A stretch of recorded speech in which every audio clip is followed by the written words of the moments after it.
નમસ્તે વિદ્યાર્થી મિત્રો. ધોરણ 8 સામાજિક વિજ્ઞાન સેમેસ્ટર 2 પ્રકરણ 4 સર્વોચ્ચ અદાલત.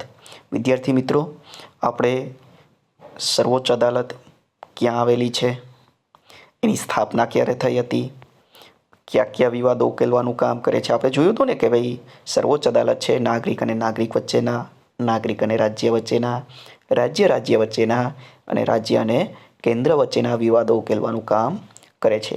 એ માટે આપણે એક સરસ મજાનું ઉદાહરણ જોયું હતું સરદાર સરોવર ડેમનું, કે ભાઈ આ ડેમની ઊંચાઈ છે 110 મીટરથી વધે નહીં.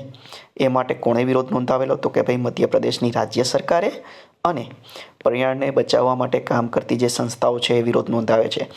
પણ દેશની જે સર્વોચ્ચ અદાલત છે, આપણે જોયું હતું ને કે ભાઈ ક્યાં આવેલી છે? તિલક માર્ગ, ન્યૂ દિલ્હીની અંદર. તો આ સર્વોચ્ચ અદાલતે શું ચુકાદો આપ્યો કે ભાઈ જે રીતે આ વસ્તી વધી રહી છે, તો વધતી જતી વસ્તીને ધ્યાનમાં લઈ આ યોજના છે ખૂબ જ મહત્ત્વની છે. અને આજે વિદ્યાર્થી મિત્રો આપણે જોઈ શકીએ છીએ કે ભાઈ આ સરદાર સરોવર ડેમ છે એની પૂર્ણ કક્ષાએ, એટલે કે 138.68 મીટરની કમ્પ્લીટ એની જે સપાટી છે અહીંયા સુધી પહોંચી ગયો છે. હવે આપણે શું જોવાનું છે? તો કે ભાઈ ન્યાયતંત્ર સ્વતંત્ર કેમ? આપણને ખબર છે કે ભાઈ સરકારના અંગો કેટલા છે? 3: ધારાસભા, કારોબારી અને ન્યાયતંત્ર. ધારાસભાનું શું કાર્ય છે? તો કે ભાઈ કાયદા ઘડવાનું. કારોબારીનું તો કે ભાઈ આ કાયદાઓનો અમલ કરાવવાનો. અને ન્યાયતંત્રનું કામ ન્યાય આપવાનું. પણ આ ન્યાયતંત્રને આ બંનેથી કેમ અલગ રાખવામાં આવ્યું છે, કેમ સ્વતંત્ર રાખવામાં આવ્યું છે, એની ચર્ચા છે આપણે આ મુદ્દાની અંદર કરવાની છે. જોઈએ. ધારો કે એક તાકાતવર વ્યક્તિએ તમારા પરિવારની જમીન પર કબજો કરી લીધો હોય. કે ભાઈ જો અહીંયા ધારવાનું છે, તમારે ખરેખર એવું છે નહીં. શું છે? તો કે ધારવાનું છે કે ભાઈ તાકાતવર વ્યક્તિ કોઈ પણ રીતે, પછી એ શારીરિક રીતે તાકાતવર હોય, રાજકીય રીતે તાકાતવર હોય, કોઈ પણ રીતે, કે જેણે તમારી જમીન બચાવી પાડી છે. તમે એક એવી વ્યવસ્થામાં રહો છો જ્યાં વ્યક્તિઓ કોઈ ન્યાયાધીશને તેના પદ પરથી હટાવી શકે છે અથવા તેની બદલી કરાવી શકે છે. શું કીધું છે વિદ્યાર્થી મિત્રો? જો ખરેખર એવું નથી. એકવાર સર્વોચ્ચ અદાલત કે વડી અદાલતના ન્યાયાધીશની નિમણૂક થઈ ગયા પછી કોઈ વ્યક્તિ એને શું કહે છે કે એના પદ ઉપરથી હટાવી શકે નહીં. બરાબર? એના માટેની ખૂબ લાંબી પ્રોસેસ. જો એને પદ ઉપરથી હટાવવા હોય તો એની માટેની ખૂબ લાંબી પ્રોસેસ છે. પણ એવી વ્યવસ્થા નથી. પણ અહીંયા કેવી વ્યવસ્થા છે કે ભાઈ વ્યક્તિ છે એ ન્યાયાધીશને એના પદ ઉપરથી હટાવી પણ શકે છે અથવા તો એની બદલી કરાવી શકે છે. જો એવી વ્યવસ્થા આપણા દેશમાં હોત તો શું થાય? હવે આપણે જ્યારે મતલબ આપણી જમીન બચાવી લીધી છે, આપણે શું કરશું કે ભાઈ કેસ કરશું, અદાલતની અંદર જાશું. તો હવે આપણે જ્યારે અદાલતની અંદર જાય છીએ ત્યારે ન્યાયાધીશ પણ તેની હિમાયત કરતા જો જમીન આપણી બચાવી લીધી છે, પણ કોની તરફેણ કરશે? પેલા તાકાતવર વ્યક્તિની. કારણ કે એને ખબર છે કે જો હું એની તરફેણ નહીં કરું, હું એની બાજુ ઊભો નહીં રહું, તો ભાઈ મને આ પદ ઉપરથી એ તો કાઢી નાખશે અથવા તો મારી બદલી કરાવી નાખશે. એટલે એ આપણું સાંભળશે નહીં. તાકાતવર વ્યક્તિનું ન્યાયાધીશ પર જો નિયંત્રણ રહે તો ન્યાયાધીશ સ્વતંત્ર રૂપથી કોઈ નિર્ણય લઈ શકે નહીં. કારણ કે ન્યાયાધીશને ભાઈ બીક છે કે ભાઈ મારા પદ ઉપરથી હાથ ધોવો પડશે અથવા તો મારી બદલી થઈ જશે. બરાબર? એટલે એ વ્યક્તિનું જો ન્યાયાધીશ ઉપર નિયંત્રણ હોય તો ન્યાયાધીશને ભાઈ યોગ્ય જે ન્યાય આપવો છે એ ન્યાય આપી શકે નહીં. સ્વતંત્રતાનો આ અભાવ ન્યાયાધીશને એ વાત માટે મજબૂત કરી દે છે કે તેને હંમેશા તાકાતવાર વ્યક્તિની તરફેણમાં જ ફેસલો આપવો પડે. કે ભાઈ એને જે સ્વતંત્રતા જોઈએ એ સ્વતંત્રતા મળતી નથી. અને એના જ કારણે કે ભાઈ એને પહેલાં તાકાતવાર વ્યક્તિની તરફેણ મતલબ એ બાજુ ફેસલો આપવો પડે છે. કારણ કે એને બીક છે કે ભાઈ જો હું એ બાજુ ફેસલો નહીં આપું તો ભાઈ મારે આ પદ ઉપરથી હાથ ધોવો પડશે અથવા તો ભાઈ મારી બદલી થઈ જશે. બરાબર? અને એના જ કારણે શું કહે છે કે ભાઈ ન્યાયાધીશ છે એ પહેલાં તાકાતવાર વ્યક્તિ બાજુ જ ચુકાદો આપશે. પરંતુ ભારતીય બંધારણ આ પ્રકારની દખલગીરી પસંદ કરતું નથી.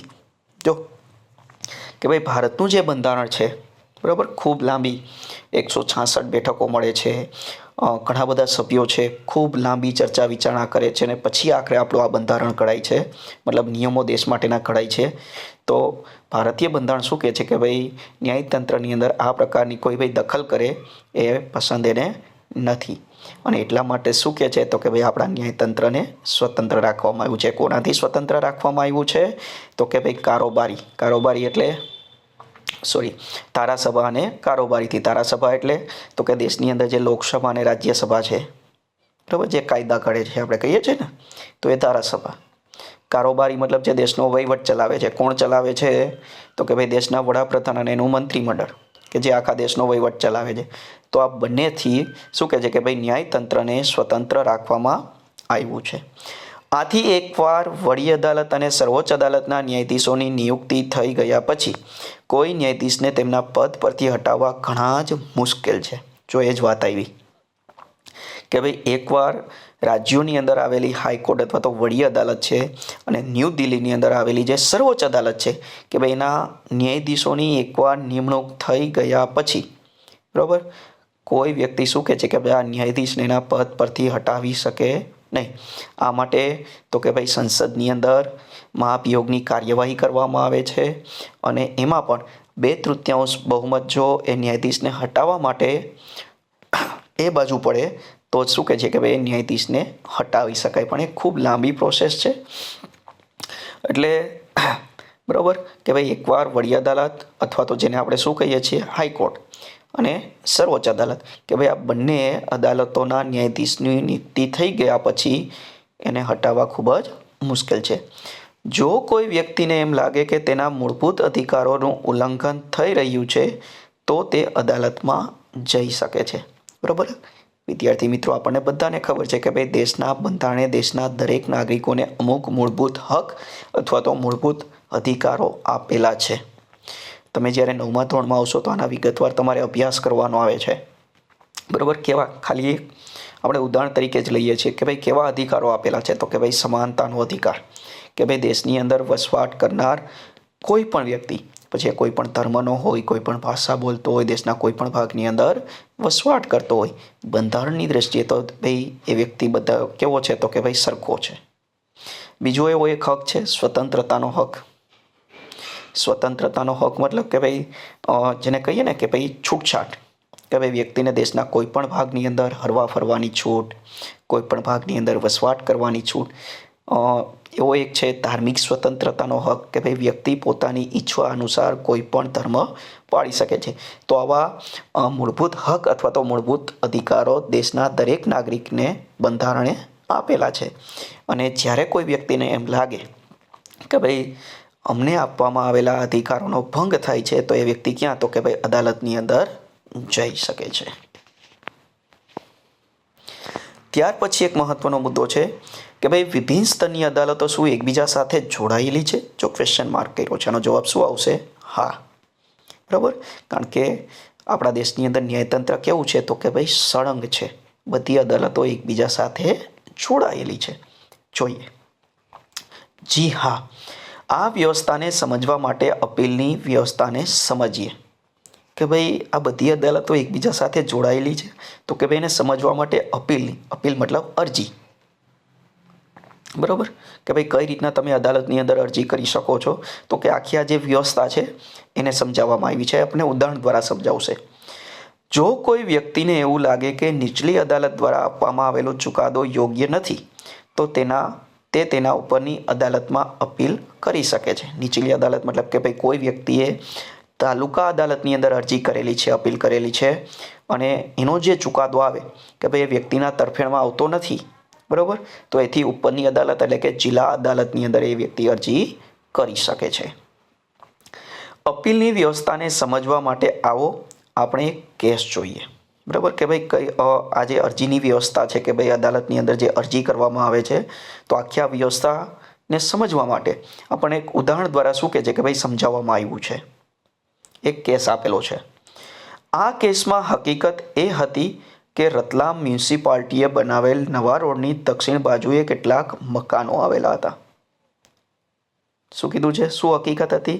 તો કે ભાઈ રતલામ મ્યુનિસિપાલિટી એટલે મહાનગરપાલિકા, કે ભાઈ આ રતલામ જે શહેર છે કે ભાઈ જે મહાનગરપાલિકા મોટું શહેર છે, બરાબર.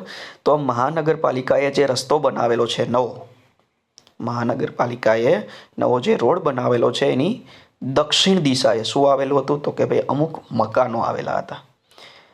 રતલામ મ્યુનિસિપાલિટી અથવા તો રતલામ મહાનગરપાલિકાએ બનાવેલો જે નવો રોડ છે એની દક્ષિણ દિશાએ કેટલાક મકાનો આવેલા હતા. આ મકાનોની પાછળ અને કોલેજની હદ સાથે મ્યુનિસિપાલિટીનો જૂનો રોડ અને નવો રોડ સરકારી કોલેજને જોડતો હતો.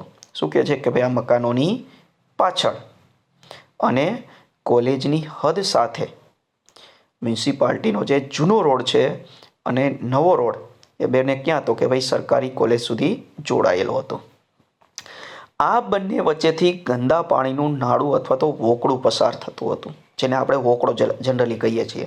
તો કે ભાઈ આ બંને વચ્ચેથી શું પસાર થતો હતો, તો કે ભાઈ ગંદા પાણીનું વોકળો. તેમાં રંગ રસાયણ, કારખાનાના ગંદા પદાર્થો કે જેમાંથી રંગ રસાયણોની ગંદી વાસ આવતી હતી, બરાબર. હવે વોકળાની અંદર તો ભાઈ બધો કચરો પણ જતો હોય છે, ગટરોનું ગંદુ પાણી પણ વહેતું હોય છે, કારખાનાના કેમિકલવાળા પદાર્થો પણ એની અંદર વહેતા હોય છે. તો કે ભાઈ એની અંદર કેમિકલવાળી બધી વસ્તુઓ હોય છે, બરાબર. ગટરોનું ગંદુ પાણી પણ હોય છે અને એના કારણે શું કહે છે કે ભાઈ કેમિકલની ખરાબ વાસ છે એ આવતી હતી. અને આ બધી વસ્તુ ક્યાં છોડવામાં આવતી હતી, તો કે ભાઈ આ નાળું અથવા તો જે વોકળું છે એ વોકળાની અંદર આ બધી કેમિકલવાળી જે વસ્તુઓ છે એને છોડવામાં આવતી હતી. આ ગંદકીથી મોટી સંખ્યામાં મચ્છરો ઉત્પન્ન થતા હતા, બરાબર. કે ભાઈ એક તો પાણીની વોકળાની અંદર પાણી છે સતત વહેતું હોય છે, અને પાછું કેવું પાણી છે, તો કે ભાઈ કેમિકલવાળું રંગ રસાયણવાળું પાણી છે, ગંદુ પાણી છે, બરાબર. તો એના કારણે મોટી સંખ્યામાં મચ્છરો છે ઉત્પન્ન થતા હતા. તે સાથે આ નાળાના કિનારા પર આજુબાજુ રહેનારા જાજરૂ પેશાબ પણ કરતા હતા. મતલબ કે ભાઈ આજુબાજુમાં રહેનારા જે લોકો છે, ખાસ કરીને જ્યાં આ પ્રકારની વ્યવસ્થા નથી હોતી, બરાબર, સંડાસ બાથરૂમની વ્યવસ્થા નથી હોતી, તો આવા લોકો છે શું કહે છે કે ભાઈ આ નાળાનો ઉપયોગ જાજરૂ પેશાબ માટે કરતા હતા. રાજ્યનું આરોગ્ય ખાતું પણ ખૂબ મોટી સંખ્યામાં ઉત્પન્ન થતા મચ્છરોને અંકુશમાં રાખવામાં નિષ્ફળ ગયું હતું, બરાબર. કે ભાઈ આરોગ્ય ખાતું છે પણ કે મોટી સંખ્યામાં વોકળાના કારણે શું કહે છે કે ભાઈ ગંદકી એટલી બધી છે કે ભાઈ ખૂબ મોટી સંખ્યામાં અહીંયા મચ્છરો ઉત્પન્ન થાય છે, પણ રાજ્યનું જે આરોગ્ય ખાતું છે એ પણ આને કે ભાઈ મચ્છરોને દૂર કરવામાં, બરાબર, અથવા તો નિયંત્રણમાં રાખવામાં નિષ્ફળ જાય છે. આથી સ્થાનિક રહીશોએ આ ગંદકીને ખસેડવાની ઘણી અરજીઓ કરી, પરંતુ તે વિભાગના અધિકારીઓ ગંદકી ખસેડવાની બાબતે સંપૂર્ણ નિષ્ફળ રહ્યા હતા. કે ભાઈ સ્થાનિક રહીશો મતલબ અહીંયા આજુબાજુમાં, મતલબ આ વોકળાની આજુબાજુમાં રહેનારા જે લોકો છે કે ભાઈ આ વોકળાના કારણે ખૂબ મોટા પ્રમાણમાં જે ગંદકી થાય છે, બરાબર. તો ઘણી બધી આરોગ્ય ખાતાને ભાઈ વિભાગના જે અધિકારીઓ હોય એને અરજી કરે છે, પણ આરોગ્ય ખાતું છે આ ગંદકી શું કહે છે કે ભાઈ સંપૂર્ણપણે ખસેડી શકતા નથી, મતલબ એમાં નિષ્ફળ જાય છે. પરિણામે ત્યાંના સ્થાનિક રહીશો તાલુકાની અદાલતમાં જાય છે. સ્થાનિક રહીશો મતલબ વોકળાની આજુબાજુમાં રહેનારા લોકો કે ભાઈ જે ગંદકીથી ત્રસ્ત છે, મચ્છરોથી ત્રસ્ત છે, તો આવા લોકો છે કે ભાઈ ઘણી બધી અરજીઓ પણ કરી ચૂક્યા છે, બરાબર, પણ એનો કોઈ નિવેડો આવતો નથી. અને એટલા જ માટે શું કહે છે કે ભાઈ આજુબાજુમાં રહેનારા જે લોકો છે કે ભાઈ જે ગંદકી ખૂબ અહીંયા થાય છે, ખૂબ મચ્છરોનો ત્રાસ છે, તો આ લોકો પાસે હવે એક જ વિકલ્પ છે અને ક્યાં જાય છે તો કે ભાઈ રતલામ તાલુકા અદાલતની અંદર શું કહે છે કે ભાઈ એ લોકો હવે જાય છે.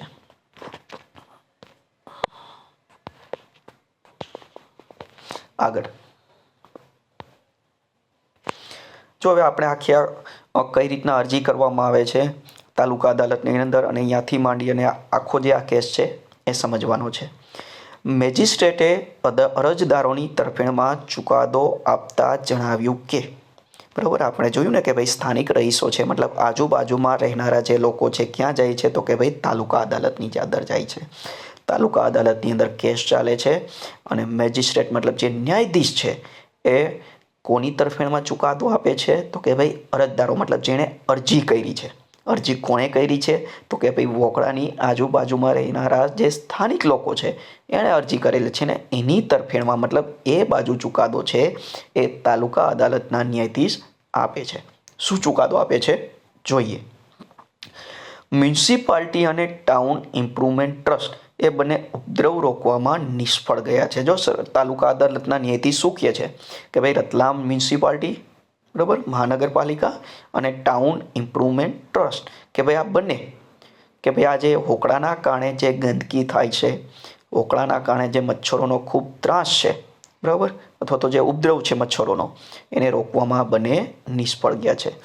તેથી આ બંને સંસ્થાને તાત્કાલિક ઉપદ્રવ દૂર કરવાનો હુકમ કરવામાં આવે છે. જો અદાલત આદેશ આપે છે, તાલુકા અદાલત કોને આદેશ આપે છે? રતલામ મ્યુનિસિપાલિટી અને ટાઉન ઇમ્પ્રુવમેન્ટ ટ્રસ્ટ આ બંનેને આદેશ આપે છે, હુકમ કરે છે. કેવો હુકમ કરે છે કે ભાઈ તાત્કાલિક મચ્છરોનો જે ઉપદ્રવ છે, જે મોટા પ્રમાણમાં જે ગંદકી છે, બરાબર, તો એ દૂર કરવાનો હુકમ કોણ આપે છે? તો કે ભાઈ તાલુકા અદાલતના ન્યાયાધીશ આપે છે. અને સાથે સાથે શું કહે છે તો કે ભાઈ 15 દિવસમાં પાકી ગટર લાઈન નાખવાની કામગીરી પૂર્ણ કરવી. બરાબર, તાલુકા અદાલતના જે ન્યાયાધીશ શું કહે છે સાથે સાથે કે ભાઈ જ્યાં વોકળો છે એ વોકળાની જગ્યાએ પાકી ગટર લાઈન બનાવીને, અને એનો સમયગાળો કેટલો આપ્યો છે તો કે ભાઈ 15 દિવસનો.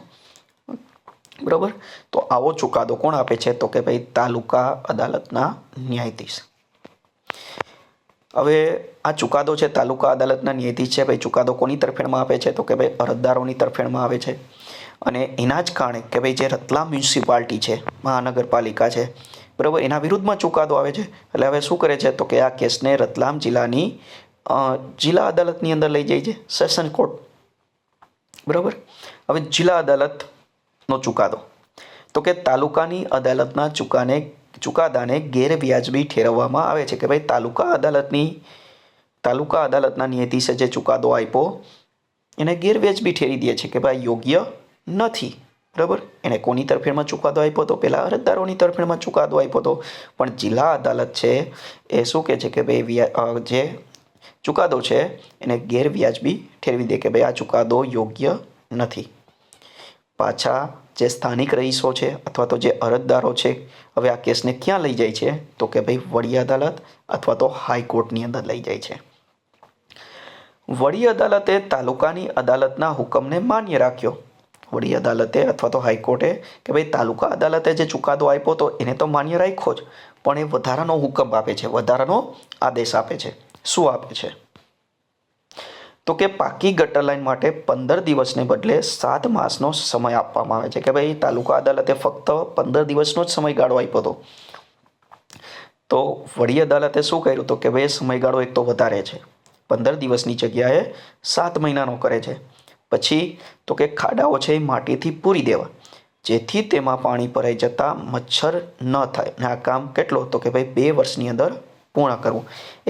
એટલે કે વડી અદાલત શું ચુકાદો આપે છે તો કે ભાઈ પાકી ગટર લાઈન માટે 15 દિવસની જગ્યાએ 7 મહિનાનો સમય આપવામાં આવે, અને જે ખાડાઓ છે એને માટીથી ભરી દેવા કે જેથી કરી એમાં પાણી ભરાઈ રહેવાના કારણે જે મચ્છરો થાય છે એ મચ્છરો ન થાય. અને આ કામગીરી કેટલા તો કે ભાઈ 2 વર્ષની અંદર પૂરી કરવી. એવો આદેશ વડી અદાલત અથવા તો જેને આપણે કહીએ હાઈકોર્ટ, બરાબર, તો હાઈકોર્ટ દ્વારા શું કહે છે કે ભાઈ આવો ચુકાદો આપવામાં આવે છે.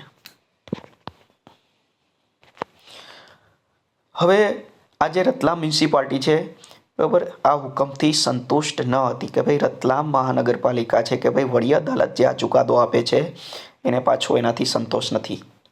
હવે આ કેસને ક્યાં લઈ જાય છે તો કે ભાઈ સર્વોચ્ચ અદાલતની અંદર એ અપીલ કરે છે. ક્યાં અરજી કરે છે? સર્વોચ્ચ અદાલત. સર્વોચ્ચ અદાલતે તાલુકાની કોર્ટના હુકમને માન્ય ગણ્યો અને વધારામાં એવો આદેશ આપ્યો કે, બરાબર, હવે સર્વોચ્ચ અદાલત શું ચુકાદો આપે છે? જો રતલામ મ્યુનિસિપાલિટી છે ક્યાં આ કેસને લઈ જાય છે તો કે ભાઈ સર્વોચ્ચ અદાલતની અંદર લઈ જાય છે, બરાબર, સર્વોચ્ચ અદાલતની અંદર અરજી કરે છે. તો હવે સર્વોચ્ચ અદાલતનો શું ચુકાદો છે તો કે ભાઈ સર્વોચ્ચ અદાલત એવો ચુકાદો આપે છે કે ભાઈ તાલુકાની, બરાબર, જે આદેશ આપ્યો હતો તાલુકાની કોર્ટે શરૂઆતમાં, બરાબર, એને તો માન્ય ગણે છે, પણ સાથે સાથે પોતે વધારાનો આદેશ આપે છે. શું આપે છે તો કે ભાઈ મ્યુનિસિપાલિટી અને રાજ્ય સરકાર બંનેએ સામૂહિક રીતે આ પ્રદૂષણ કરતા રંગ રસાયણના પ્લાન્ટને બંધ કરવો.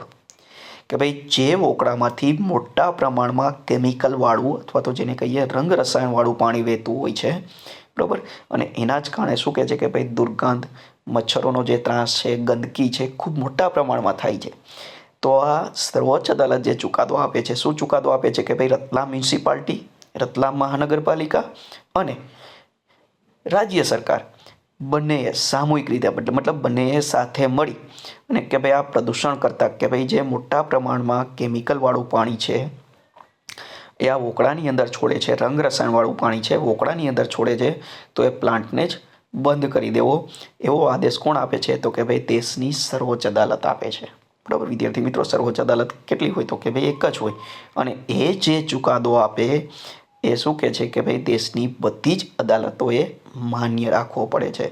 એટલે આ રીતે બરાબર કે ભાઈ આ રતલામ મહાનગર મતલબ વોકળાની કાંઠે રહેનારા જે લોકો છે, આજુબાજુમાં રહેનારા જે લોકો છે એને શું કહે છે કે ભાઈ આ રીતે આ ગંદકીમાંથી, મચ્છરોના ત્રાસમાંથી એને મુક્તિ મળે છે.